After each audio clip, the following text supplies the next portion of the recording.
Hello, and welcome back to the Simplifiers podcast, where we take topics in work and in life and simplify them. And friends, I am so loving the theme of this month on the podcast. We're talking all about reemergence and what that actually means to you on a physical level, a spiritual level, and beyond.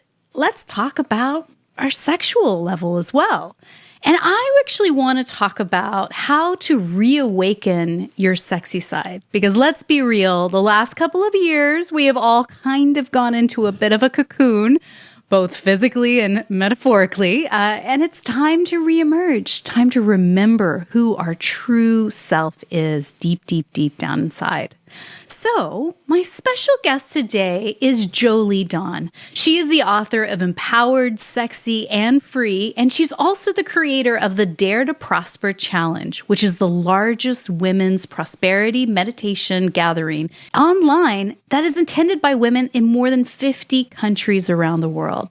She's an intuitive business coach and writer, and she specializes in helping women awaken their prosperity consciousness, embody their deepest truth, and reclaim personal freedom and creativity. So I'd like to welcome to the Simplifiers podcast, Jolie Dawn. Hey, Jolie.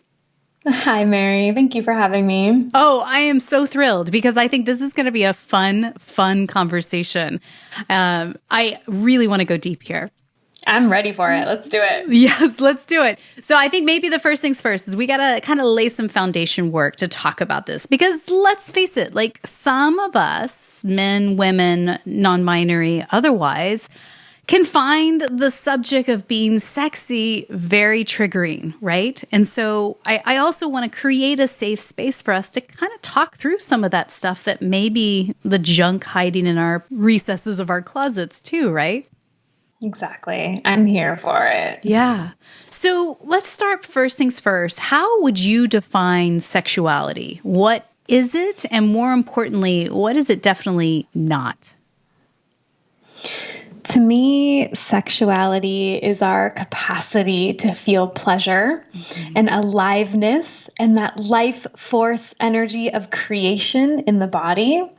And sexuality is definitely not a prescribed set of rules that is one size fits all. It is so unique to your individual desires.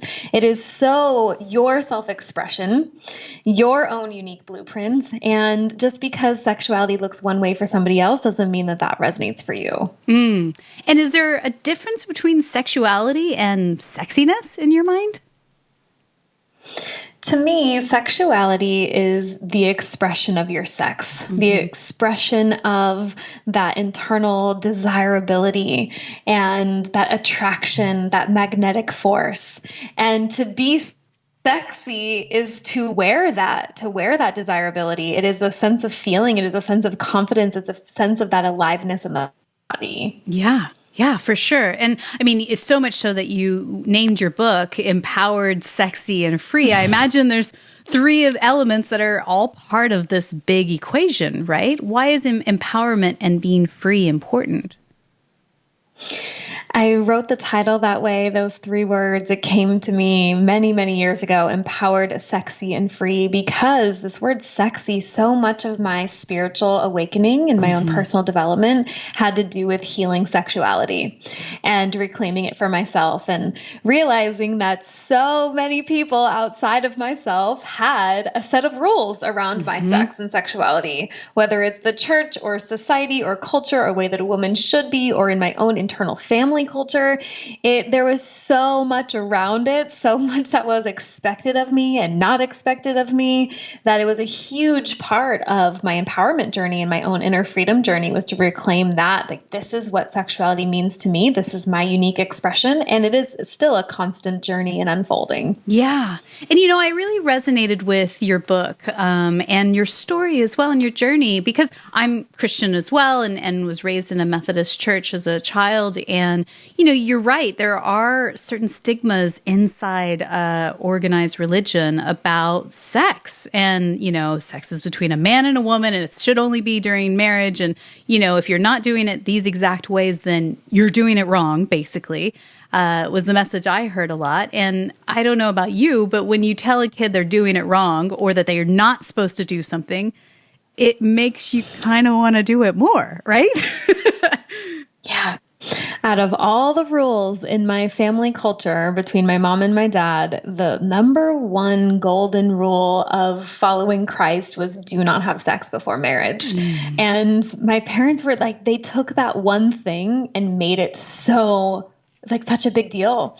And it became this forbidden fruit, and it became this thing that I rebelled against. And because I was in so much rebellion of that rule, I had a lot of very unsafe things happen in my reality, my world, because I didn't know boundaries. I didn't know what sex was. I didn't have the education. And so just the education of don't do it wasn't sufficient for a very curious, sexually expressed being that I was. Yeah. Probably other kids it works for, but it wasn't a match for me and whatever spirit I came into this body with. Yeah, and I'm sure a lot of those out there listening to us right now can resonate with that to some certain degree, especially in kind of our generation. If you grew up in the 70s or 80s or so, or even the early 90s, you kind of were in a different era. I like to believe that as a parent now, my kids are 11 and 13 at the time of this recording.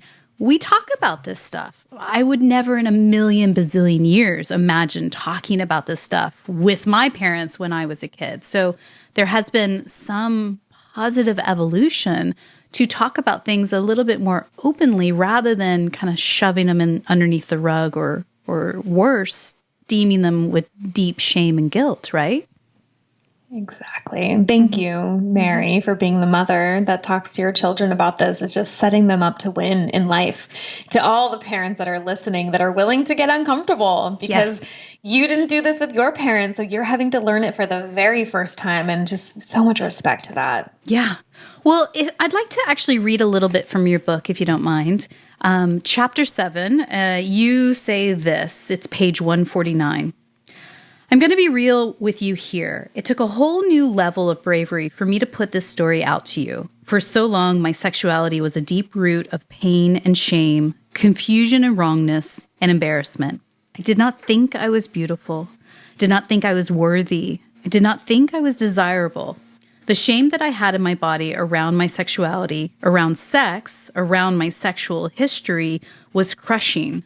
This is the result of trauma stored in my body, years of judgment and disgust that I had for myself. Over time, I made a full 180 turn from those feelings.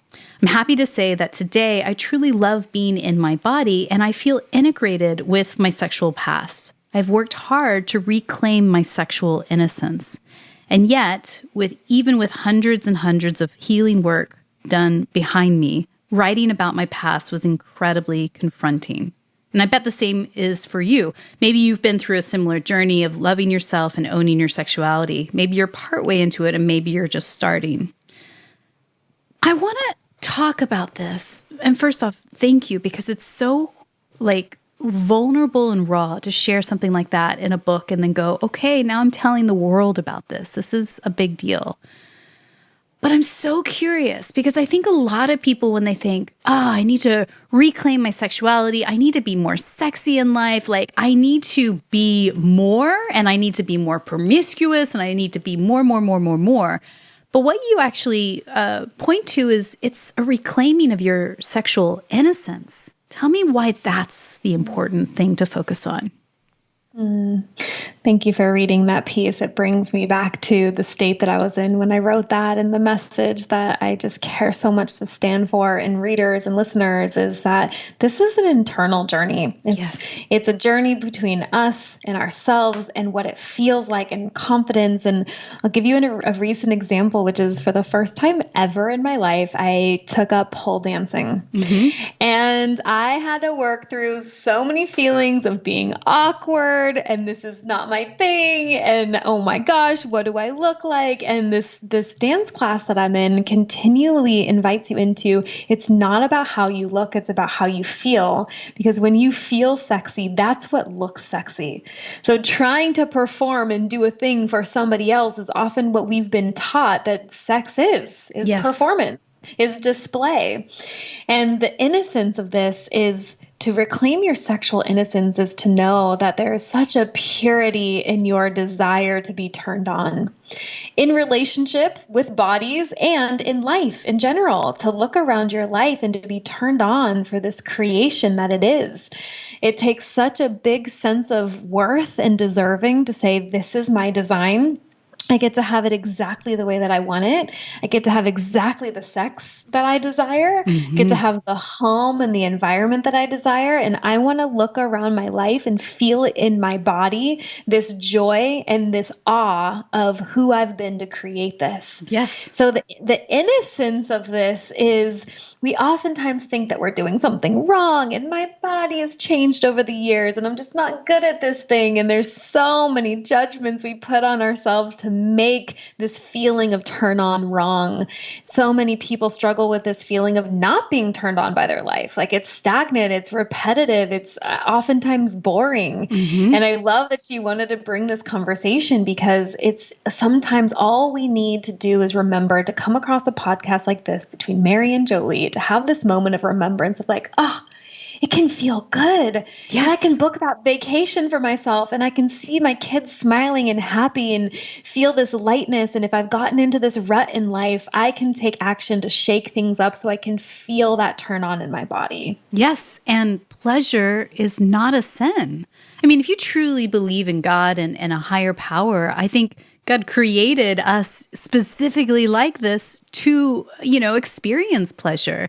And so I think you have to flip it on its head a lot of times because we put up a lot of barriers that keep us from experiencing a whole life, which is full of pleasure and excitement too, right?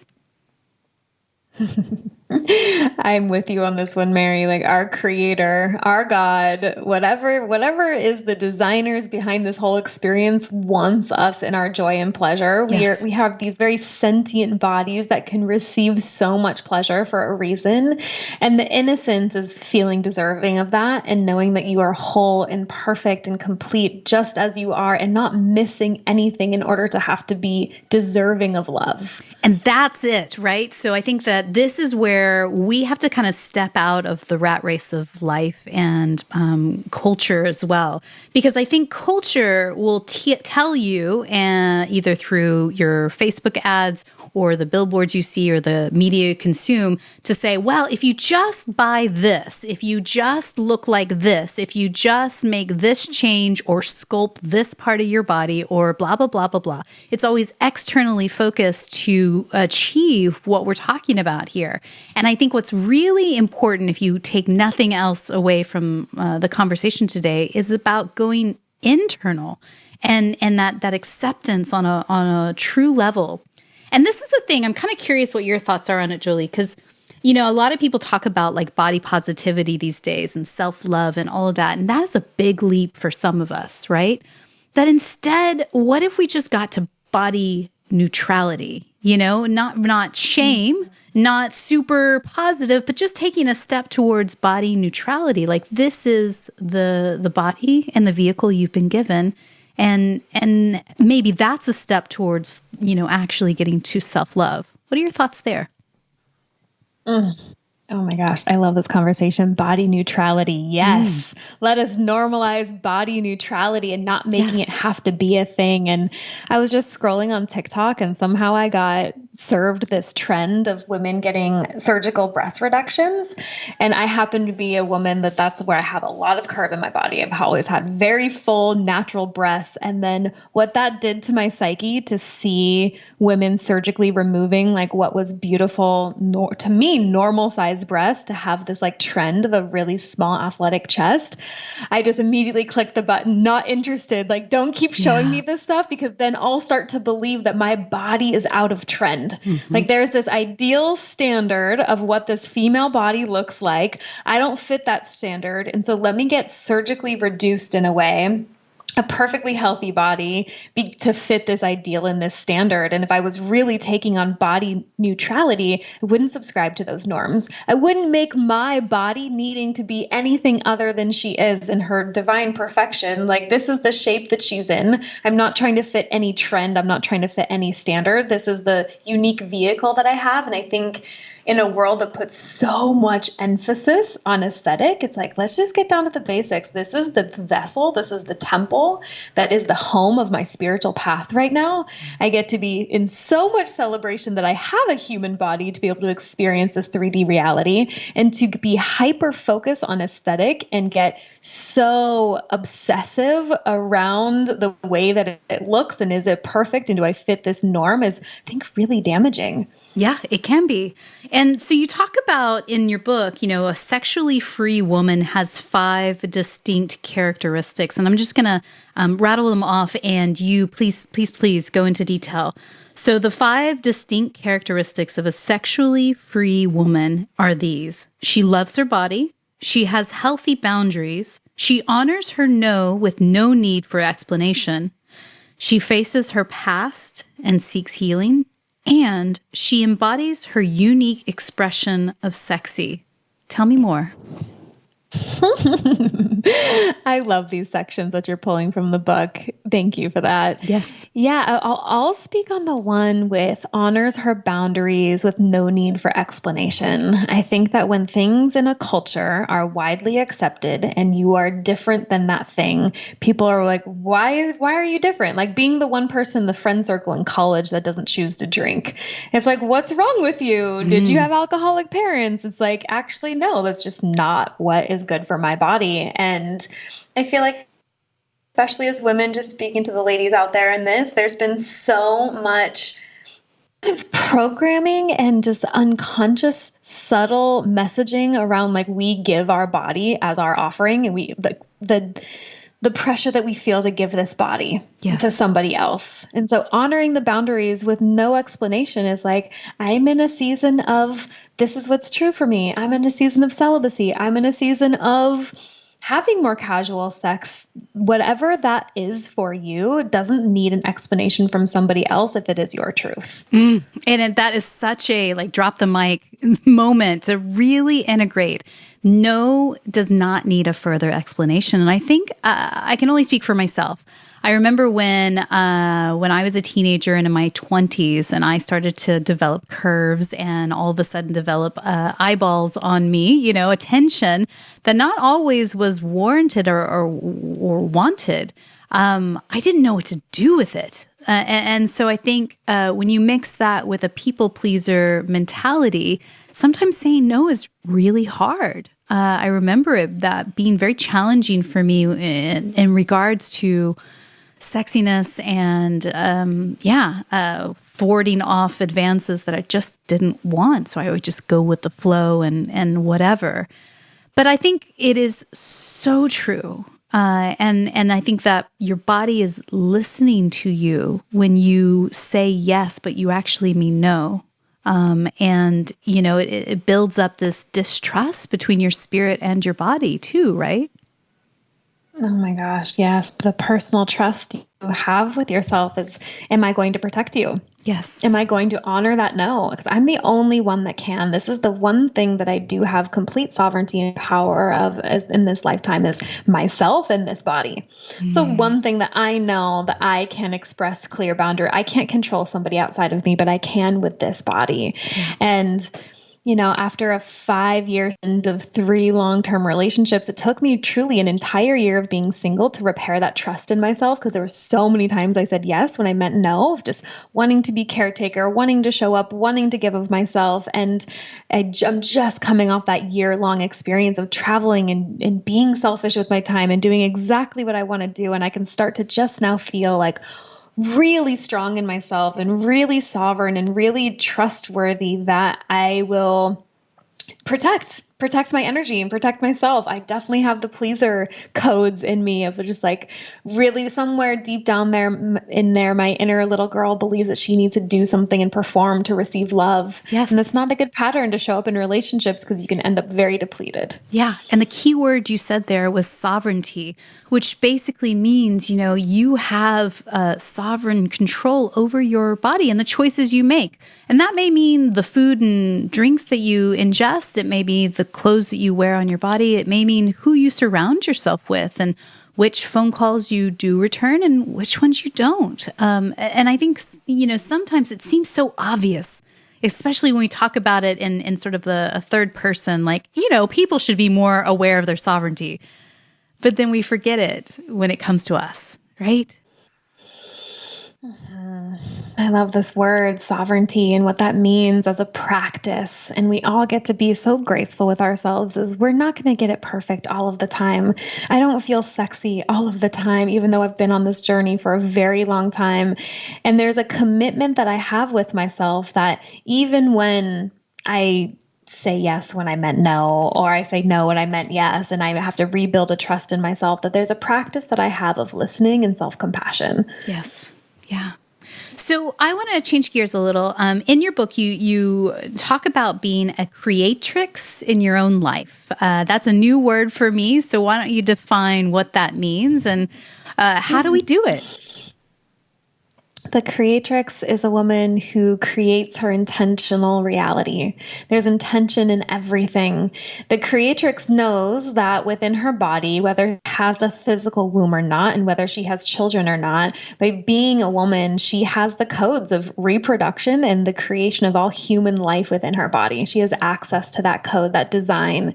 So we are powerful creatrixes. We have the capacity to bring something that is completely non-physical, just dream, something so intangible, and bring it to this 3D world. Yeah. And so to activate the creatrix energy is a lot about the solar plexus chakra, the solar plexus and the sacral, that place in the center of your belly, that gut instinct. And then the sacral chakra being that place of reproduction, your womb, either physical or energetic.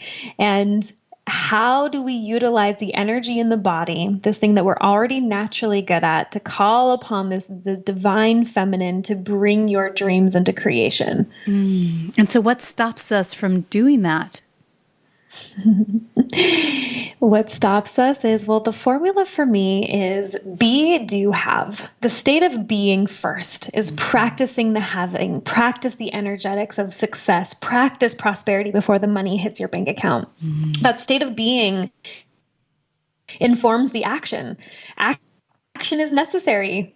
In this 3D world, we must take action from an aligned place. And when our state of being informs our action, we're going to have way more leverage. We're going to have way more success. So, for example, if a woman is taking a journey to start her business and she's like, I have this idea for this healing business, or maybe it's a podcast that I want to start, any sort of creative project. Let's take the business example. If she starts first with the state of being, practicing, what would I be doing right now as a successful businesswoman? How would I be waking up in the morning? How would I be nourishing my body with food? How would I be creating boundaries with my most needy friends that are going through their breakups or whatever is going through their personal lives? And so practicing a woman in her professionalism, how does she greet the day? How does she greet her body? Then that state of being, the energetics of that inform her actions. So maybe she does her 2-hour morning routine before she opens her computer. Maybe she stays disciplined to her calendar and follows through on the reach out and the marketing and the writing that she was going to do that day. I had to have a massive breakthrough in my relationship with discipline to get to where I am as a business owner, because I was in so much rebellion to work. I was in so much all I wanted was my free time, and I wanted to lay on the beach, and I wanted to travel, and I couldn't find that gritty nature within me that would do the thing and do the work and push through the moments of discomfort in order to have the results.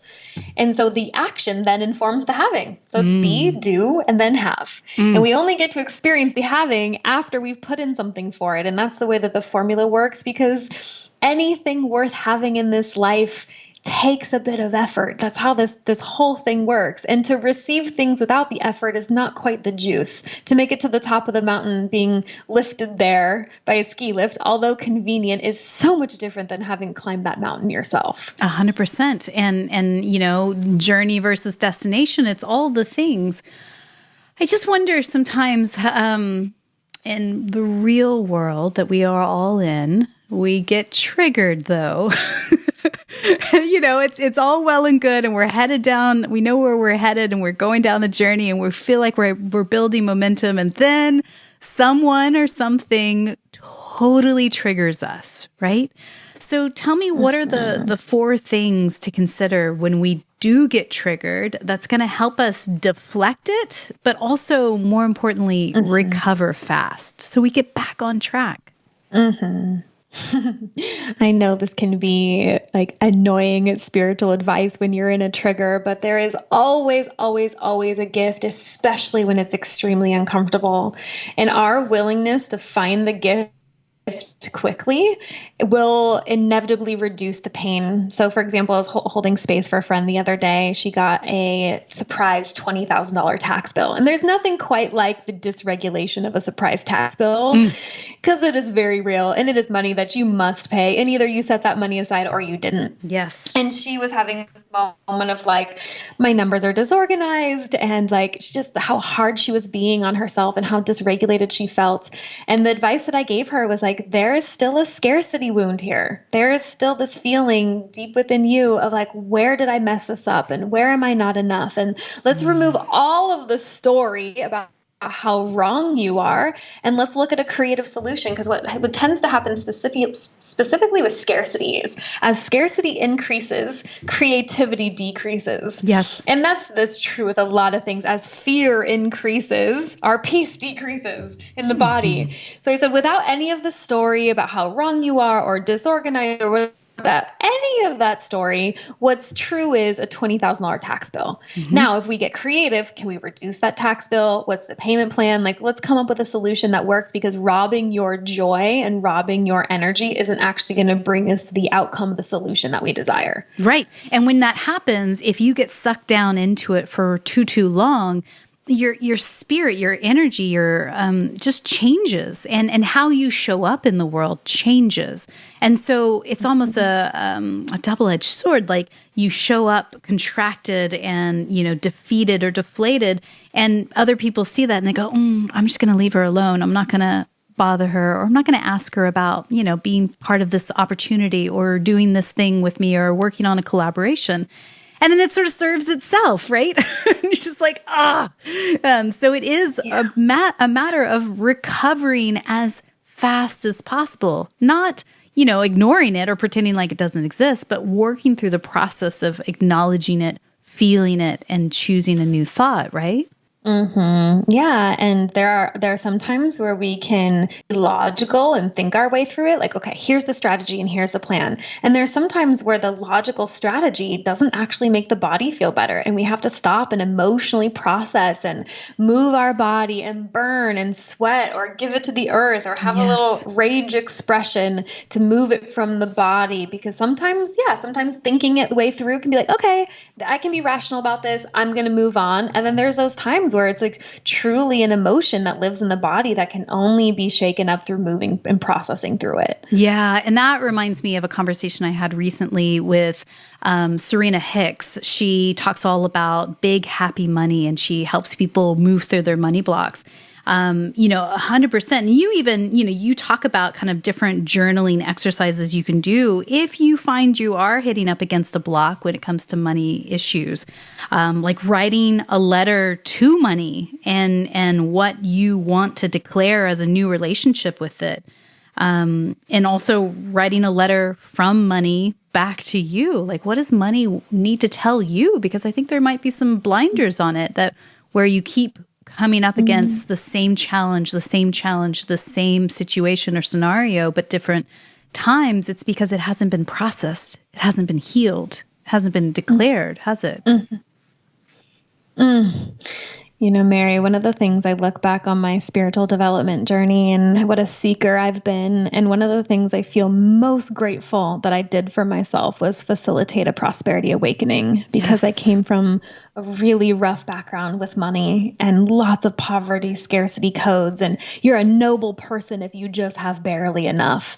So it took me a very long time to see myself deserving, but the life that I live because of the prosperity that's around me. And it's so much more than just my bank account. I make great money. I'm great with money. I'm a great investor, but it's so much about the practice and the feeling of enoughness in the world that will tell us you never have enough. And to feel like to be able to receive, because I'm living on this property in the island of Kauai on acres of the most lush land you can imagine, a 500-acre nature reserve behind my house with waterfalls. It's paradise. Yeah. And I still notice the mind's tendency to make this the new norm and just get used to it. Like what would be a vacation of a lifetime to somebody to be in this estate starts to become your day to day, and you start to miss things. And I'm in commitment with myself to not miss this. Like this is a very special experience that I'm having. Receive this prosperity that has landed. So my practice is a feeling of spaciousness and more than enough with my prosperity, with my time. This is a new one I've been working on recently, is like this contraction around feeling like I'm chasing time and the deadlines are always just a little bit too close. And I'm always trying to push things around and yes, fighting for my time. I've been doing a lot of meditation recently on like timelessness, and there's more than enough time for me. And I'm not going to subscribe to this feeling of rush and pushing towards something, because it is all a mental concept. Time is a mental concept, just like money is a mental concept. And the way that you get yourself free from these mental constructs is the same way you got into them, is through the mind. Yes. And changing the relationship you have with both of those things. And I think that when I sit in a space of scarcity or panic, that the money's not coming in, or I don't have enough time, or that I'm not enough, it's such a low vibration to live in. And I think that it's just such a different place when you go, well, what if this could be ease and flow, and there is grace involved, and you flip the not enough to more than enough. It changes the flavor altogether, right? Mm-hmm. Exactly. Just that practice alone, I have more than enough. I have all my needs met. That's a great place to start for anybody who's feeling in scarcity and would even be possibly triggered by this conversation of like, yeah, Jolie has more than enough, but how can I feel prosperous when bills are due and my kids need school pictures and whatever the thing is, whatever the need is? It's the practice of an internal state, an energetic of having, and an energetic of spaciousness. Yeah. And, let's face it, the last few years have been a lot of an energy of enduring, surviving, just getting by. Let's just figure it out until it goes back to quote unquote normal, right? That we've kind of gone through this pandemic that we've never experienced before. Not one of us in this generation has ever had this type of experience. So it's going to take some time to, as you said earlier, like build that trust again inside you, but externally with the world itself. Like, how can we live prosperous lives instead of sitting in that kind of enduring and surviving energy? Mm-hmm. Oh yeah, survival. Just one more week of mandates and not travel and all of the things. It's a lot of people. What was a source of love in their lives and connection, which is such a huge part of the human happiness experience, was drastically altered overnight. The ways that people and communities connected and the world as we knew it changed hugely. Like you said, it's historic. And there's a healing that gets to happen. And the inner little girl or inner little boy inside of us, that all they want to do is have fun with their friends and be free. And it's felt like a lockdown after a lockdown and a no after a no and all kinds of new rules. I would just invite anybody who's still feeling the aftermath of that to be so gentle with yourself and to know that that still requires healing and space to bring back the love and connection that once was there. Yeah. And, I'm thinking about later this week, I'm headed down to South by Southwest, a massive conference in Austin, Texas. I'm speaking at it this year. And, I haven't been to a massive conference since 2019. And so for part of me, I'm totally excited. I can't wait to get around lots and lots of people. And there's still also a part of me that's like, ooh, lots and lots of people.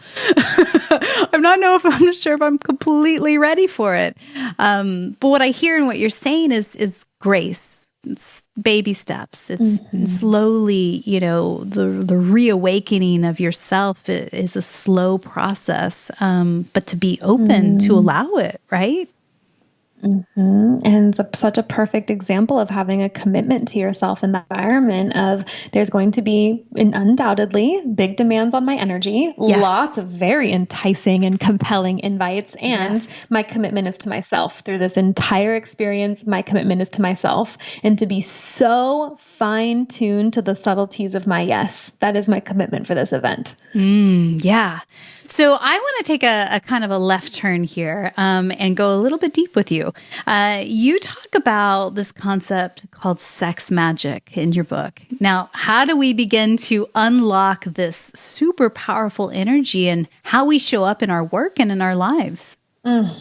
Thank you for giving me the opportunity to speak on this. I am so turned on by this subject. And you're the first podcast host that's ever asked me. So I feel joy of being able to speak on this right now because it's been a huge part of my success journey. So if we go back to this formula that I talked about, be, do, have, this state of being the foundation of everything. And if we could get to know our state of being, if we are turned on and connected to the huge superpower of the body, which is the state of orgasm, and how open the body is, every single cell and gland and receptor. I mean, that is a huge activation for the body to be in the state of orgasm. And what's actually happening in the brain at that state is a high malleability and flexibility. And so getting connected to these big goals. And so the way that I would do sex magic is in my self-pleasure practice, bringing myself to really big states of pleasure and heightened orgasmic states, and to be thinking about and to invite in my big goals. So whatever current launch that I'm working on, and this isn't every time, this is in very specific rituals that I have dedicated to. This is what I want to feel around this launch. I want to feel expanded. I want to feel turned on. I want to feel sexy. I want to feel like I've just got it. I want to feel pure confidence. And I would take that intention into a self-pleasure practice and bring it into my orgasmic practice so I could invite it into my body, feel it land in my body. This is one of these great mindset hacks, because what maybe once felt like overwhelming and deadline and rushing and just another launch and all of the tasks and to-do lists, I invite that into a pleasure practice, and all of a sudden my body now relates to it differently. Now it's fun. Now it's a game that I'm playing. Now I'm the creator of the rules and this is my domain. And so you can do this in partnership. My recommendation is, if you're doing this with your partner, that they know about it, that this is something that is consensual, that you will be thinking about this thing or this project or this creative pursuit while using this sexual energy in your body. Yeah. And, who doesn't love an orgasm? Let's just say that. It's a wonderful gift that your body is giving you. And I just love this idea so much, because I think the times where I have felt mentally or creatively blocked, this is the exact energy to interject into it to shake things up, right? Exactly. It's exactly that, to shake things up. If you're feeling dry and depleted and parched in your creativity, if you really do an intentional ritual, it's I'm going to juice this body up. I'm going to get activated and alive, and I'm going to tap into that central nervous channel of my Kundalini energy, my life force energy, that which shoots up my spine and brings life force to my body, Shakti, we can call it even. And taking that with your creative projects. I'm not the creator of sex magic. I have my own ways in doing it. I'm not even the creator of that word. I'm not sure where that word came from, but there's a lot of magic to be harnessed from our sexual superpowers. Yes. And even on the flip side, if you've been feeling depleted and neglected, or a feeling of unworthiness, you've got a big dream, but you're I don't know, am I qualified enough? Am I doing enough? Am I, in the right place enough? This is also bringing that energy back to home, and you're the home. And I love this so much. I hope that anybody that's listening to us today is inspired. The pleasure isn't a quickie. It's something that you take time and feel in all parts of your body, through your breathing, your touch, your taste, your smell, all the things that it does bring you a sense of wholeness and pleasure on a deeper level. Bringing all the five senses. Exactly, Mary. Yeah. Well, if this is enticing and intriguing you, I highly recommend check out Jolie's book. It's called Empowered, Sexy, and Free. Discover your unique brilliance and dare to be the creatrix of your life. It's available now at your local bookstop around the corner or somewhere online if you are interested in picking it up. And it might be just the thing you need this season to, again, just shake things up a little and think about things in a slightly different way, especially as the world is reopening right now. And more importantly, now that you are reemerging as well. So Jolie, I have a few questions to ask you as we wrap up that I like to ask everyone. And again, thank you so much for your time today. Thank you. So my first question for you is this. Tell me, what's one book or blog that you're reading these days that's either inspiring you or poking holes and challenging your belief system? I'm reading a book called The Gene Keys, and it maps the spectrum of human consciousness. I'm currently hosting a book club around it at my home, and it's so enlightening. It's written by a poet named Richard Rudd, and it's really supporting my path of awakening and this kind of advanced, nuanced education around the human condition. I love it. I haven't heard of this book. Hey, we'll link this book up in the show notes for you guys. Everything we talked about today, you can find over at the simplifierspodcast.com. So yeah, if you guys are curious about that, you can find it there. So tell me, who is one person in your network, somebody that you know personally, that you just feel is up to brilliant things? We could shine a spotlight on them, and who knows, maybe one day we'll have them on the podcast. I'm really inspired by a woman named Jenner Linden. She has a community called The Wild Ones, and her website is thewildones.community. And she's created this thriving community of hundreds of people, and they all come together to learn about holistic wellness through body and mindset and spirituality. And just this community that she's been able to create online is so inspiring. I love it. Well, we will link her in the show notes as well. So tell me, I believe gratitude and simplicity go hand in hand. Tell me, what's one thing you're grateful for today? I feel really grateful to live this life and to be a guest on this island of Kauai and to be living this winter that I'm living with the sun shining and free diving and swimming with the whales. I'm just so immersed in nature in an all new way, and it's just fueling me greatly at this time in my life. So beautiful. So again, if you want to find Jolie and the work that she does out in the world, you can go to her website, joliedawn.com, and all of her social media handles and her website. Again, you can find that over at our show notes at thesimplifierspodcast.com. So Jolie, my last question for you today is this. Someone somewhere in the world is listening to you and I right now, and she is feeling that momentum in her life to reemerge, to reawaken her sexy side and to really come back to center. But it's a little bit scary. What's one thing you could whisper into her ear right now just to encourage her in this moment? I would remind you that it's okay to be scared and excited at the same time. It can be really confronting and triggering, and you can feel awkward about it, and you can feel very curious, enticed, and drawn in, and allow both of those things to be true and to not let the fear or the what if sabotage that curiosity that you have within you. And just do it. And just do it. Go for it. Big love to you, Jolie. Thank you so much. Thank you.